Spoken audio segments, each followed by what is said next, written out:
For example, तो उसका तो हल्फ ही यही है कि मैं डिसाइड करूंगा।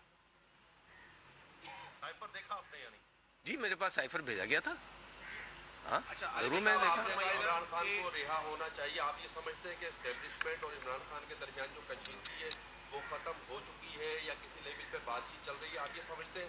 नहीं, मैं इस सिलसिले में कोई वो नहीं बात कहूंगा कि कोई बातचीत चल रही है, कुछ हो रही है, कुछ हो रही है। मैं समझता हूँ कशीदगी खत्म होना चाहिए। देखिए बड़ी क्लियर बात है हम सब के लिए कि पाकिस्तान की फौज मेरी फौज है, पाकिस्तान के अवाम मेरे अवाम हैं, पाकिस्तान की सियासी जमातें मेरी सियासी जमातें हैं, पाकिस्तान की सियासी जमातें वफादार मुल्क हैं, है ना। कोई इसमें कोई न गद्दारी की कैफियत है, न कोई ऐसी कैफियत है। ये बिलावजह इल्जामात उठते रहते हैं, तो मैं तो जोड़ने की एतबार से बात कर रहा हूँ। तो मैं समझता हूँ कि इस सब में, इस सारे मामलात के अंदर बेहतरीन हल है। मैं आप लोगों के सामने मिसाल देता रहता हूँ कि कोविड के अंदर पाकिस्तान ने तीसरे नंबर पर आया दुनिया में हल करने में। उसकी वजह क्या थी कि फौज और सिविलियन हुकूमत एकजा हो गए, उसकी भी कि सबने मिलकर काम किया और दुनिया में तीसरे नंबर पर आप आ गए यार। स्पेन और सारा यूरोप तबाह हो गया, यहाँ हिंदुस्तान में लोग मरते रहे। तो मेरा अभी भी वही प्रिस्क्रिप्शन है, ट्राइड एंड टेस्टेड प्रिस्क्रिप्शन है कि जिसमें पाकिस्तान ने कामयाबी हासिल की। तो अभी भी मुल्क को जोड़ दिया जाए। ये मुल्क अचानक एक अदालती रेफरेंस आपके पास आया था, इस वक्त जो चीफ जस्टिस हैं जस्टिस फाइज ईसा साहब के हवाले से।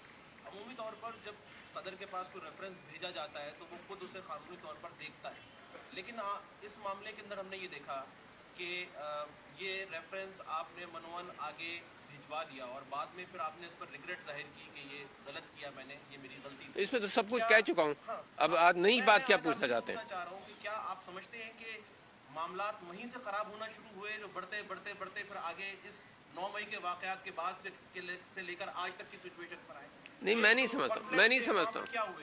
समझता हूँ कि वहाँ से कॉन्फ्लिक्ट शुरू हुआ। वो भी एक ऐसी कैफियत थी जिसमें इमरान खान साहब ने खुद ये बात आपके सामने रखी है कि वो समझते हैं कि वो रेफरेंस उनको नहीं भेजना चाहिए था।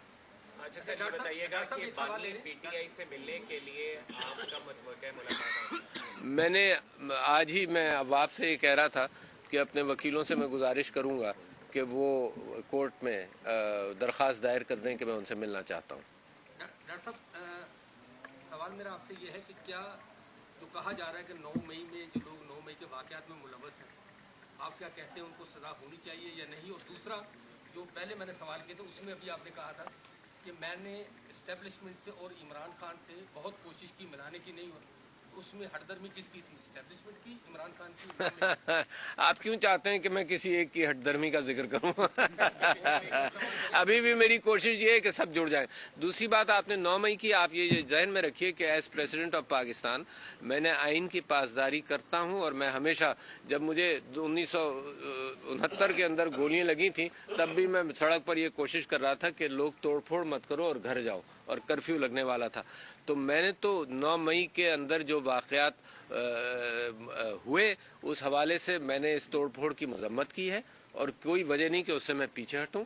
मैं समझता हूं कि इंसाफ का तकाजा ये है कि तहकीकात करके जिनको सजा देनी चाहिए, जिन्होंने कानून तोड़ा, उनके लिए सजा होनी चाहिए।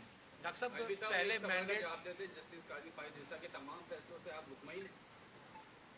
मतलब आप क्या चाहते हैं कि मेरे और काजी फाइजा के दरमियान कोई बात हो, है ना? जो फैसले वो दे चुके हैं तो वक्त उसके ऊपर गुफ्तगू करता रहेगा, मैं भी करता रहूंगा। डॉक्टर साहब, पहले मैंडेट का मसला आया कि मैंडेट चोरी हो गया, उसके बाद जो मखसूस नशिस्तें थी वो भी बांट दी गई। हाँ जी हाँ। तो